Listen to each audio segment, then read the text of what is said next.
कराची में कम उम्र बच्चों की जानिब से मोटरसाइकिल चलाने और हादसात का शिकार होने के वाक़यात बढ़ गए। बच्चों का क्या कहना है, पुलिस को किन मजबूरियों का सामना है, दिखा रहे हैं महराज अख्तर अपनी रिपोर्ट में। कराची में कम उम्र ड्राइवरों के हादसात का शिकार होना मामूल बन गया। आए रोज के अंदोनाक हादसात के बावजूद उन्हें रोकने वाला कोई नहीं, और अगर कोई रोक भी ले तो उनकी अपनी ही मंतक होती है। सर, हम गार्डन हेडक्वार्टर में रहते हैं और घर जा रहे हैं। 18 साल जी। तो लाइसेंस NIC बनने के लिए दिया हुआ, आएगा तो होगा ना।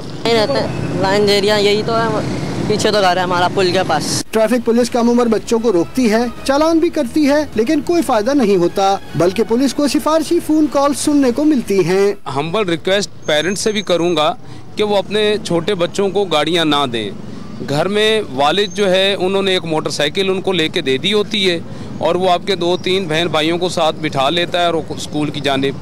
और इसी तरह मैं स्कूल वालों को भी रिक्वेस्ट करूँगा कि वो भी, क्योंकि वो अपने अंदर मोटर बाइक्स जो है ना पार्क करवाते हैं, कि भाई आप अंडर एज बच्चा अगर मोटर बाइक पे स्कूल आता है तो आपको उनको चाहिए कि वो भी इसको डिस्करेज करें। ट्रैफिक पुलिस कवानीन की खिलाफ वर्जी का जिम्मेदार बच्चों के वालिदैन को करार देती है, जो 18 साल से कम उम्र बच्चों को मोटरसाइकिल और गाड़ी चलाने के लिए देते हैं। कैमरामैन हमजा राजपूत के साथ महराज अख्तर, डॉन न्यूज़, कराची।